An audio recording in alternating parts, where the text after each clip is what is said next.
பார்த்ததும் சுண்டி இழுக்கக்கூடிய ஒரு அருமையான ரெசிபி பார்க்கலாம். அதை செய்கிறதுக்கு நான் இன்றைக்கி ஒரு மிக்சி ஜார் எடுத்து வச்சுருக்கேன்.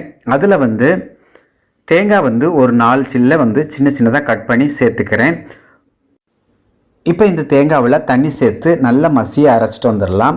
அடுத்ததாக அதே மிக்சி ஜாரில் இன்றைக்கி நான் ஒரு தக்காளி எடுத்துருக்கிறேன். இந்த மாதிரி முழு தக்காளி மீடியம் சைஸில் எடுத்துருக்கேன். அதை சேர்த்துக்கோங்க. கூடவே 2 மீடியம் சைஸ் வெங்காயத்தை நீலவாக்கில் கட் பண்ணி அதை சேர்த்துட்டு இப்போ ரெண்டையும் சேர்த்து அரைச்சி எடுத்துகிட்டு வந்துடலாம். இப்போ நம்ம அரைச்ச தேங்காய் அந்த தக்காளி விழுது ரெண்டுமே ரெடி ஆயிடுச்சு. இது ஒரு பக்கம் இருக்கட்டும். அடுத்ததாக இன்றைக்கி நான் கருவாடு எடுத்து வச்சுருக்கிறேன். நீங்கள் ஆட்களுடைய எண்ணிக்கையை பொறுத்து எடுத்து வச்சுக்கோங்க. இன்றைக்கி நான் 3 பேர் சாப்பிட்ற அளவுக்கு ரெடி பண்ண போகிறேன். அதனால் இந்த அளவுகள் எடுத்திருக்கேன் கருவாடு. நீங்கள் ஆரம்பத்திலே புளியை நல்லா ஊற போட்டுருங்க. நம்ம அடுப்பில் ஒரு கடாயை வச்சுட்டு அதில் 4 குழிக்கரண்டி அதாவது 4 டேபிள் ஸ்பூன் நல்லெண்ணெய் சேர்த்துக்கோங்க. கருவாட்டு குழம்புக்கு நல்லெண்ணெய் சேர்த்திங்கன்னா ரொம்ப நல்லாயிருக்கும்.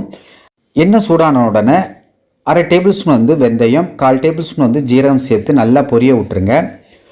நல்லா பொரிஞ்ச உடனே நம்ம எடுத்து வச்சுருக்கிற சின்ன வெங்காயத்தை சேர்த்துக்கோங்க. சின்ன வெங்காயம் இல்லாத பட்சத்தில் பெரிய வெங்காயம் சேர்த்துக்கோங்க. கூடவே 10லேருந்து 15 பல்லு பூண்டு சேர்த்துக்கோங்க. ஆட்களுடைய எண்ணிக்கையை பொறுத்து சேர்த்துக்கோங்க. வாசமானத்துக்காக ஒரு கொத்து கருவேப்பிலையை சேர்த்துட்டு நல்லா கலந்து விடுங்க. அந்த எண்ணெயிலேயே அந்த வெங்காயம் கருவேப்பிலை எல்லாமே நல்லா பொரியணும். நம்ம சேர்த்த வெங்காயம் நல்லா பொரிஞ்சிருச்சு. இந்த நேரத்தில் இது கூட நான் ஒரு தக்காளி சேர்த்துக்கிறேன். தக்காளி சேர்த்துட்டு இதை நல்லா கலந்து விட்டுக்கோங்க. ஆல்ரெடி மிக்சி ஜாரில் 2 தக்காளி போட்டு அரைச்சாச்சு. இப்போ தக்காளி வெங்காயம் நல்லா வதங்கிறதுக்காக கொஞ்சமாக உப்பு சேர்த்துக்கோங்க. நான் கல் உப்பு சேர்த்து வதக்கி விட்டுக்கிறேன். தக்காளி வெங்காயம் நல்லா வதங்கின பிறகு தான் சேர்க்கணும். இந்த அளவுக்கு பக்குவமாக வதங்கின உடனே இது கூட 1/2 டேபிள் ஸ்பூன் மஞ்சள்தூள், 1/2 டேபிள் ஸ்பூன் மிளகாய்த்தூள், காரத்துக்கு ஏற்ற மாதிரி 3 டேபிள் ஸ்பூன் மல்லித்தூள் சேர்த்துக்கோங்க. கூடவே தேவையான உப்பு சேர்த்துக்கிறேன். நான் 1 டேபிள் ஸ்பூன் கல் உப்பு சேர்த்துக்கிறேன். சேர்த்துட்டு நல்லா கலந்து விடுங்க. ஆல்ரெடி கருவாட்டில் கொஞ்சம் உப்பு இருக்கும். அதனால் நீங்கள் உப்பு பார்த்துக்கிட்டு சேர்த்துக்கோங்க. இந்த அளவுக்கு கலர்ன உடனே முதல்ல நம்ம அரைச்சி வச்சுருக்கிற அந்த தேங்காய் விழுதை சேர்த்துக்கோங்க. நீங்கள் எப்போ செஞ்சாலுமே தேங்காய் விழுது நல்லா ஃபைனாக இருக்கணும். கூடவே வெங்காயம் தக்காளி அரைச்ச அந்த விழுதையும் சேர்த்துட்டு நல்லா கலந்து விடுங்க. இப்போ நம்ம சேர்த்த பொருளுடைய பச்சை வாசனை போயிடுச்சு. பச்சை வாசனை போன பிறகு நம்ம ஊற வச்ச அந்த புளியுடைய சாறை சேர்க்க போகிறோம். மேற்கொண்டு தண்ணி சேர்த்துக்கலாம். உங்களுக்கு எந்த அளவு தண்ணி தேவையோ அந்த அளவுக்கு சேர்த்துக்கோங்க. பாருங்கள், இந்த அளவுக்கு கொதி வந்த பிறகு நம்ம எடுத்து வச்சுருக்க கருவாடை 1 பை 1 போட்டுக்கோங்க.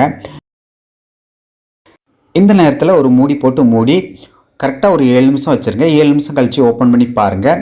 நல்ல எண்ணெய் பிரிஞ்சு கருவாடெல்லாம் நல்லா சாஃப்டாக வெந்திருக்க மாதிரி தெரியுது. நல்ல வாசமானமாக இருக்குது. இதை இன்னொரு பாத்திரத்தில் மாற்றி எடுத்துக்கலாம்.